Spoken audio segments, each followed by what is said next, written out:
What I observed and what our crew recorded was not consistent with conventional aircraft or drones as they appear on our system.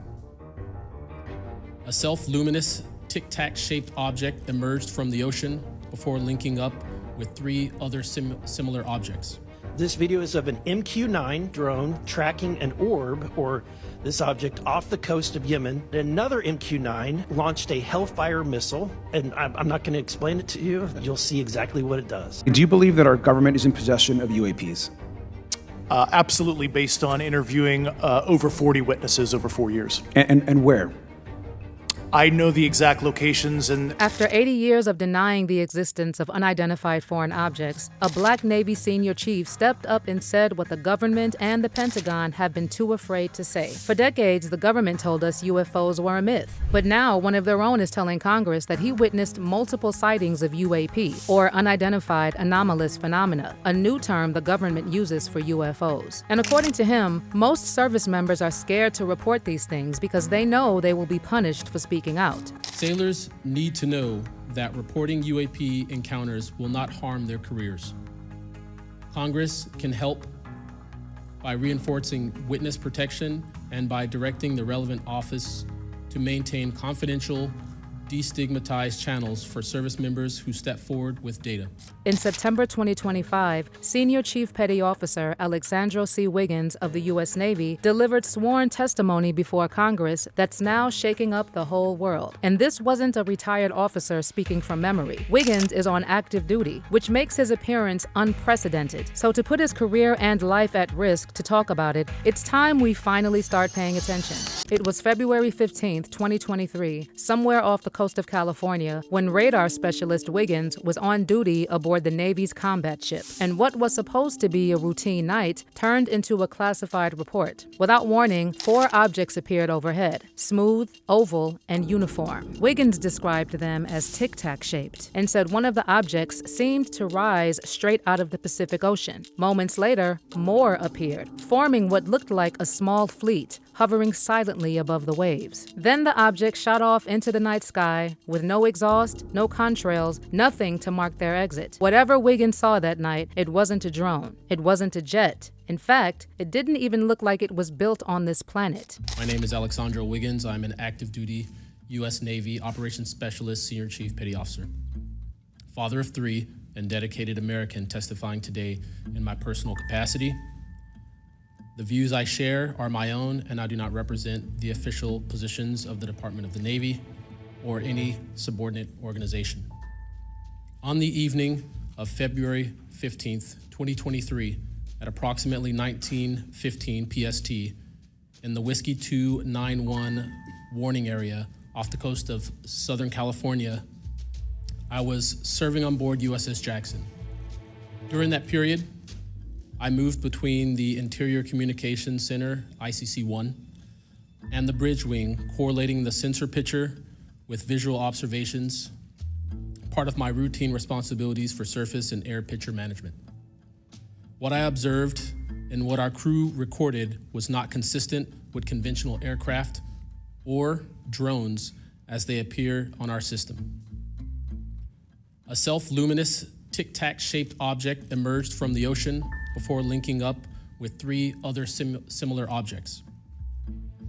The 4 then disappeared simultaneously with a high synchronized, near instantaneous acceleration. I observed no sonic boom and no conventional propulsion signatures. No exhaust plume, no control surface articulation on the Sapphire image system. Shortly after the synchronized departure, radar tracks dropped. These observations were multi-sensor and recorded inside of ICC-1 with time location overlay visible in our source frames that have been made public by journalists. Now, the part that separates this from your average UFO sighting is that this event was allegedly captured across multiple sensor systems, including radar, electro-optical, and infrared, with timestamps, GPS overlays, and metadata from the ship's systems. In other words, it's not just, I saw something weird. Wiggins claims there's instrumented data to back it. But here's where it gets wild. According to Wiggins, whenever sailors or other military personnel notice something weird like this, they get shut down quickly. And now he's demanding that Congress make it possible for service members to report these sightings without feeling like they will be punished if they speak up. From my experience operating in this region over many years, and consistent with our public characterized encounters, unidentified objects reoccur in United States operation areas off Southern California. That fact alone does not tell us what they are, but it does argue the systematic, stigma-free reporting and for the preservation of sensor data so analysts can evaluate safe and intelligence implications with rigor. Standardized checklists and training should ensure we capture the best possible sensor data in real time, including IR settings, slant range estimates, and bearing and range altitude snapshots, and immediate chain of custody for any recordings. Reporting without stigma, protection without retribution. Sailors need to know that reporting UAP encounters will not harm their careers. To be clear, I am not here to make claims beyond my lane. I am here to provide a first-hand account of what I saw, what our systems recorded, and why it matters for safety, for intelligence, and public confidence.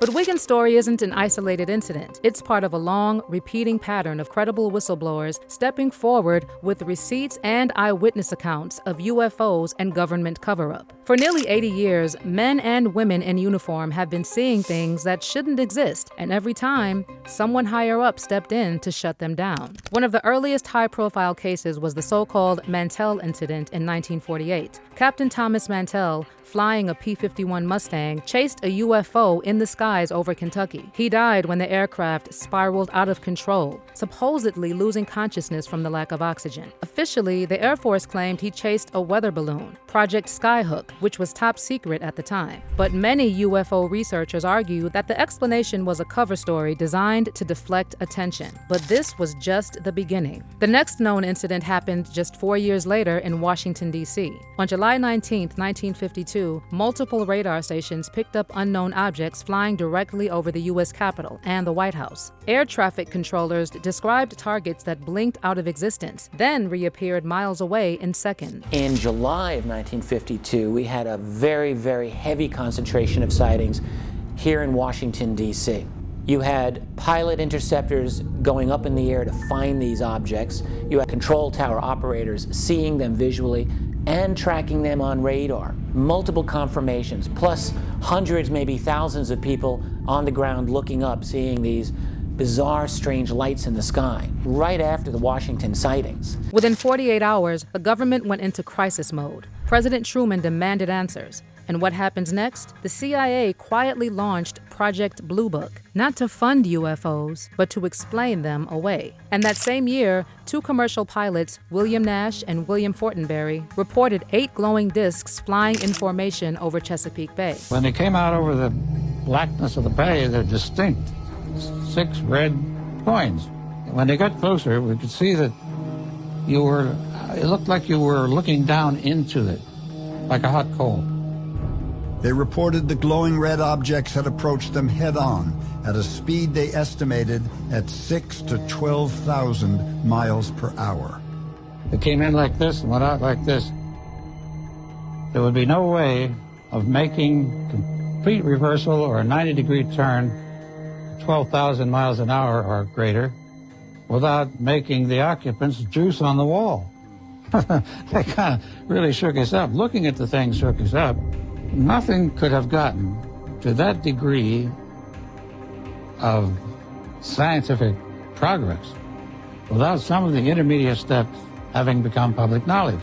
We just knew that they were not from this planet.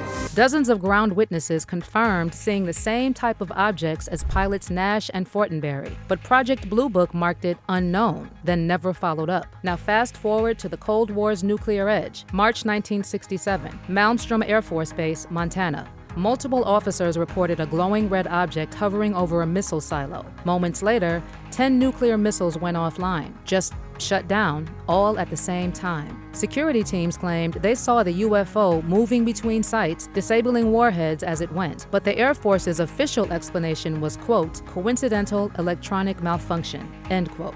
But years later, former officers broke silence, claiming the Air Force told them to keep quiet for national security reasons. But was it really national security or something else? This national security excuse is the government's favorite get-out-of-jail-free card. But think about it. If these UFOs were truly a threat, wouldn't it make more sense to inform the public, to rally experts, to get every scientist and engineer in on figuring out what's invading restricted airspace? Instead, for decades, they've classified reports, redacted evidence, and silenced witnesses. That doesn't sound like defense. That sounds like protection of information. The pro-UFO crowd believes the real security they're protecting isn't ours, it's theirs. Their control over knowledge, technology, and the narrative itself. Because if the public ever saw undeniable proof that something non-human is flying circles around our most advanced aircraft, every power structure built on secrecy, military, industrial, even religious, would shake. And those UFO sightings didn't stop. They became more frequent. Take the Nimitz Tic Tac incident of 2004. Pilots reported wingless, white, cigar-shaped objects zipping over the ocean, performing impossible maneuvers, and even disappearing on radar. Years later, 3 leaked Navy videos hit the internet: FLIR-1, Gimbal, and Go Fast. The Pentagon confirmed they're real and recorded by U.S. fighter jets. However, all they said was that the objects were unidentified. No further explanation, no accountability, just silence. Oh my gosh. They're all going against the wind. The wind's 120 knots from the west. Look at that thing, dude.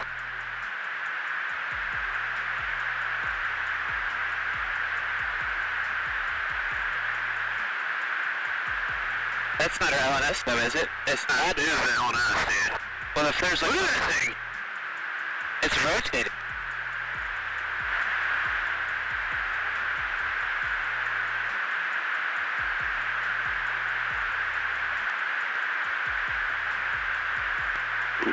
Nickel 6-1 Tango, Roger, Roger. Oh, got it! Woohoo! Roger, there's troubleshooting. Did you box moving target?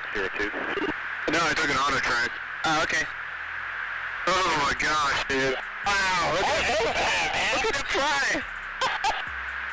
But then David Grusch stepped forward, an intelligence officer who told Congress that the U.S. has crash retrieval programs, literal craft, not of human origin, stored in black projects. Have you faced any retaliation or reprisals for any of your testimony or anything on these lines? Yeah, I have to be careful what I say in detail because there is an open whistleblower reprisal investigation on my behalf, and I don't want to compromise that investigation by providing anything that may help provide somebody information. But it was very brutal and very unfortunate, some of the tactics they used to hurt me both professionally and personally, to be quite frank. Yeah. Do you have any personal knowledge of people who have been harmed or injured in efforts to cover up or conceal these extraterrestrial technology? Yes. Personally. Have anyone been that you would think, that you know of or have heard of, I guess? I have to be careful asking that question. I directed people with that knowledge to the appropriate authorities. Mr. Grusch, as a result of your previous government work, have you met with people with direct knowledge or have direct knowledge yourself of non-human origin craft? Yes, I personally interviewed those individuals. At one point, you had said that there has been harmful activity or aggressive activity.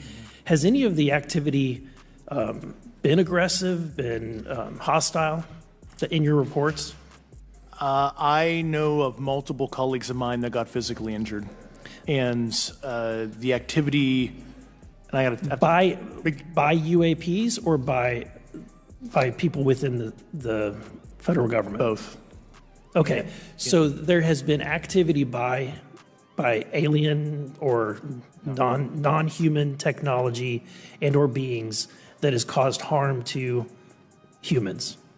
I can't get into the specifics in an open environment, but at least the activity that I personally witnessed, and I have to be very careful here because they tell you never to acknowledge tradecraft, right? So what I personally witnessed, myself and my wife, was very disturbing. And that's not all. Grusch also claimed there are non-human bodies being studied in secret locations. And when he decided to speak out, that's when the military retaliated and tried to force him into silence. If you believe we have crashed craft, stated earlier, do we have the bodies of the pilots who piloted this craft? As I've stated publicly already in my News Nation interview, biologics came with some of these recoveries, yeah. Were they, I guess, human or non-human biologics? Non-human, and that was the assessment of people with direct knowledge on the program I talked to that are currently still on the program.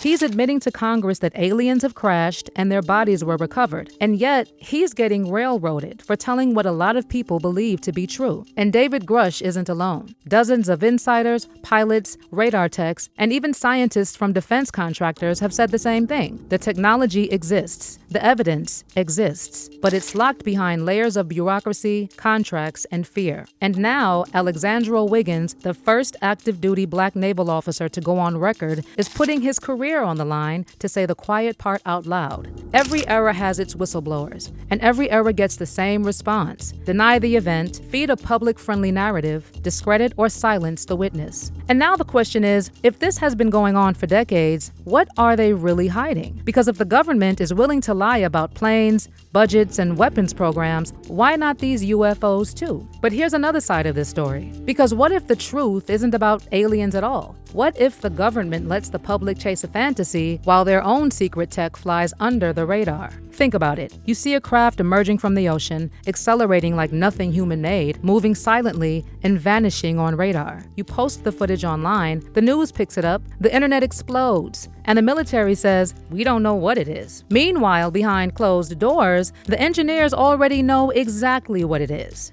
The first inkling I had was a facility that is at S4. Normally, we had pulled in with the bus and gone around the front through a normal double door. This time that I went in, there were hangar doors open. I went in through the hangar door, and in the hangar door was the disc, the flying saucer that I worked on.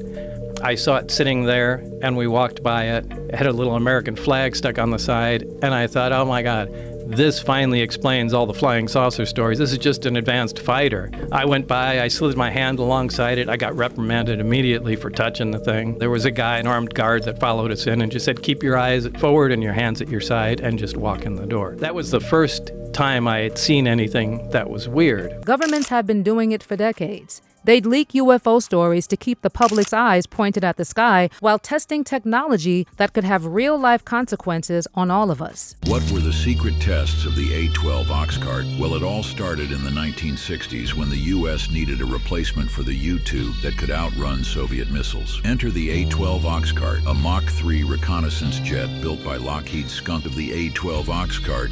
But here's the thing, the U.S. was so paranoid of traitors and intelligence in the government that only a select number of high-ranking officers knew about the program. They even went to great lengths to hide it by testing at the secure testing site, Area 51. Every test flight was a practical risk. The jet had to fly at over 90,000 feet in the air, so its radar signature would be so small it would be nearly invisible. The program was so classified they wouldn't even tell the team's families what they were doing, and because of this, the A-12 proved to be one of the greatest interceptors in history. Now imagine the stakes today. Hypersonic drones, transmedium vehicles, AI-controlled autonomous craft, or even undersea-launched UAVs. If the public knew how advanced these programs were, it would be a political firestorm. Billions in budgets exposed, contractors questioned, and governments scrambling. Let's start with Lockheed Skunk Works. Ben Rich was the head of the Lockheed Skunk Works and acknowledged towards the end of his period there that they had technologies that could, quote, take ET home. He also stated there were no private conversations anywhere on the earth, true, no matter what your encryption is. And also he said that anything you imagine, we have already done at the Skunk Works. The Skunk Works that would deal with a conventional jet, rocket, ramjet type classified aircraft. I want to make a distinction between the black budget and highly classified, legally overseen projects. There's a guy I'm working with now who literally oversees the black budget of the United States. And when he tried to find out, he went out to the Lockheed Skunk Works, he was shown a bunch of these conventional propulsion systems. He was not shown the ones that are the man-made UFOs, that are the electrogravitics, the things that float, boom, 100,000 miles per hour. So instead of telling you what they really do with your tax dollars, they tell you the story you're comfortable believing. But whistleblowers like Alexandro Wiggins complicate the narrative, because when a trained Navy officer says he saw something real, something that doesn't fit conventional explanation, the government can't just let it slide. They have to manage the perception. This means that the alien story could be a deliberate narrative engineered to make you look up at the sky and ask the wrong questions, while the right answers stay locked behind doors and classified programs. So if it's not aliens, then what's so important that the U.S. government would rather stage decades of confusion than tell the truth? Well, start with the money. Every year, the Pentagon gets a budget so big it makes Wall Street blush, and buried inside are black budgets, classified funds that don't show up on public ledgers. Billions and billions and billions, okay? And I mean multi-billions, probably getting close into the T word, right? T, trillion, levels of money that go into parts of the Defense Department and certainly the U.S. intelligence community. And a lot of that money is black money. You know, it goes through into black accounts. So what we're talking about here is hundreds of billions of dollars that even Congress can't fully audit. That's the money that builds things like stealth bombers, deep-sea drones, and hypersonic aircraft. Projects known only to a handful of insiders and private defense contractors. The Pentagon has failed every single audit since 1990. That's over 30 years of being unable to track where the money went. Imagine losing track of $2 trillion, then getting a raise. That's the Pentagon. In 2001, the U.S. Department of Defense admitted it couldn't account for $2.3 trillion in spending. Then in the years that followed, the number only got worse. Congress continues to approve record-breaking defense budgets over $800 billion a year. That's more than the next 10 countries combined. Now, who profits from all that? The same companies that always do. Names that appear in every major war, every weapons innovation, every classified project. They design, test, and patent technologies that seem like science fiction. Anti-gravity propulsion, plasma shielding, directed energy weapons. All of it go. Private military contractors, weapon systems that usually don't work, overseas bases we don't talk about, black budget programs we'll never hear about, and right back into the pockets of the very politicians giving them the approvals. And when someone demands transparency, they get stonewalled. Even the Congressional Budget Office admits it doesn't have full visibility into the Pentagon's spending, but we slash education, cut food assistance, let bridges crumble. But the war machine, always funded and no questions asked. So maybe what Chief Wiggins saw wasn't a visitor from another galaxy. Maybe it was a prototype from a private contractor, part of an experiment that the Navy couldn't even admit existed, because they don't want the public to focus on the fact that these corporations are building God-tier tech with taxpayer money, while people at home can't get affordable health care or clean water. This is going to be fun. So the United States military budget for 2022 is $768 billion. Let's see what we can do with $768 billion. Keep in mind, we could do all of these things at once. Universal free childcare in pre-K, 12 weeks national paid family medical leave, homes for all guaranteed. We could add dental, hearing, vision to Medicare, tuition-free public universities, publicly owned broadband, and 100% renewable energy in the United States by 2050. But nah. Let's go get some oil. Let's go bomb some countries. Yay. And then there's the control aspect. If they can convince you that these crafts are alien, they keep control of the narrative. Aliens don't demand accountability. Aliens don't ask where the money went. But a human-made project? That raises questions. Who built it? Who owns it? Who decides how it's used? And here's the darkest angle. What if some of these technologies, like hypersonic drones, AI-driven targeting, and surveillance swarms, are already being tested on us? Not as weapons, but as data collection tools. Because the modern battlefield isn't just land, sea, or air. It's information. Surveillance capitalism unilaterally claims our private human experience as a free source of raw material for its own production processes. It translates our experience into behavioral data. Those behavioral data are then combined with its advanced computation capabilities, what people today refer to as AI, machine intelligence. Out of that black box come predictions about our behavior, what we will do now, soon, and later. Turns out there are a lot of businesses that want to know what we will do in the future. And so these have constituted a new kind of marketplace, a marketplace that trades exclusively in behavioral futures, in our behavioral futures.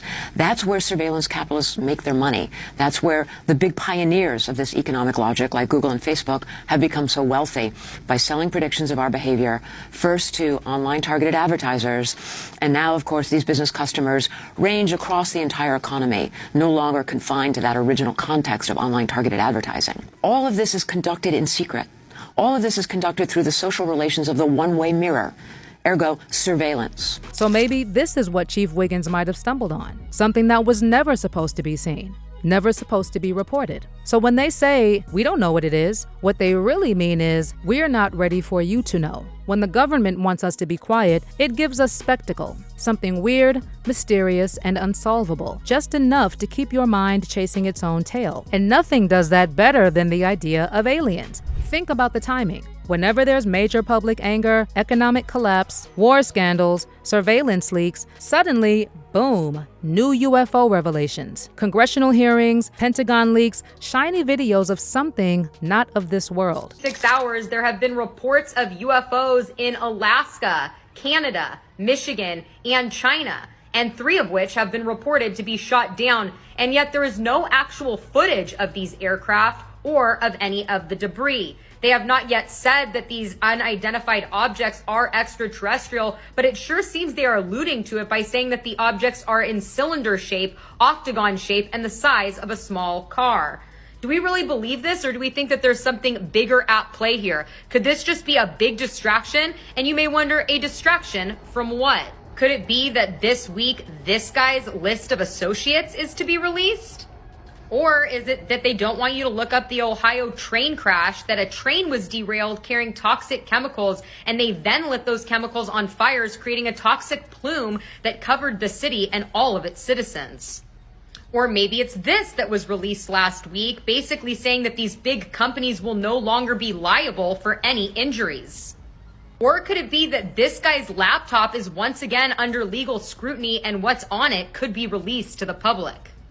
It could be any of these things, but what I do know is that UFOs have been reported since 1947, and decorated Navy pilots such as Ryan Graves that have seen cylinder and octagon-shaped UFOs have said that their technology is... So what we're talking about is a psychological trick. Make people feel like they're part of a mystery, and they'll forget that we're being lied to about everything else. And if someone like Alexandro Wiggins starts digging too deep, they fold his story into the show. That's how they neutralize whistleblowers now, not by silencing them, but by absorbing them into the narrative. Make them go viral, then move on while the clicks cool off. Meanwhile, the real machine keeps spinning. Contracts get signed, budgets pass, drones launch, distraction as control. Keep people fighting over shiny objects while the rich rewrite the script behind closed doors. Because here's the truth they'll never say out loud. They're not scared of aliens. They're scared of us, the people. Because once we realize the game they've been running, the illusion of control starts to crumble. Think about what full transparency would mean. If the government admitted that these UFOs were homegrown tech, decades ahead of what we thought possible, then everyone would start asking the real questions. Where did the money come from? Who authorized it? What else are you keeping secret? And who's profiting while the rest of us are told to trust the system? Those questions don't just challenge the military. They challenge the entire power structure, from defense contractors to politicians, from media networks to billionaires with stock in the war machine. This UFO distraction playbook, man, they've been running this thing since the 1940s, if you didn't know. 1947 Roswell Big political headaches were happening in Washington, D.C., and suddenly we're talking about weather balloons and flying saucers. You look into the 1950s and 60s, you got Project Blue Book, sold as a studying UFOs, but really just a PR tool to bury bad press and muddy classified weapons testing. Then let's jump into 1980s. We have Iran-Contra scandal, CIA running guns and coke. Suddenly spiking UFO coverage, pure coincidence, I'm sure. 2017, the New York Times leaks the Pentagon UFO program right as intelligence overreach stories start catching fire. It's simple. When a scandal gets too hot, they roll out the UFO junk. And right now, the Epstein list stays locked up. Tulsi talks aliens, and you're supposed to think that's coincidence. Now think about what full disclosure would really mean. If the government suddenly admitted that these UFOs were human-made experimental tech, then the floodgates would open. Now let's talk to the believers for a second. People who really think these crafts are alien. Maybe they're right. Maybe there is something else out there. Whether you think it's aliens or advanced human tech, we're still being played the same way. If it's aliens, the government's lying about contact. If it's human, they're lying about capability. Either way, they're lying. And that's the point. And when you think about it, the alien angle might have been the most genius cover story in history because it divides people. One side calls the believers crazy, and the other side calls the skeptics blind. And while we argue online, they profit from the chaos. So the next time they roll out another headline, another unidentified object, another classified program, remember, the mystery might not be what's flying up there. It might be what's being hidden down here.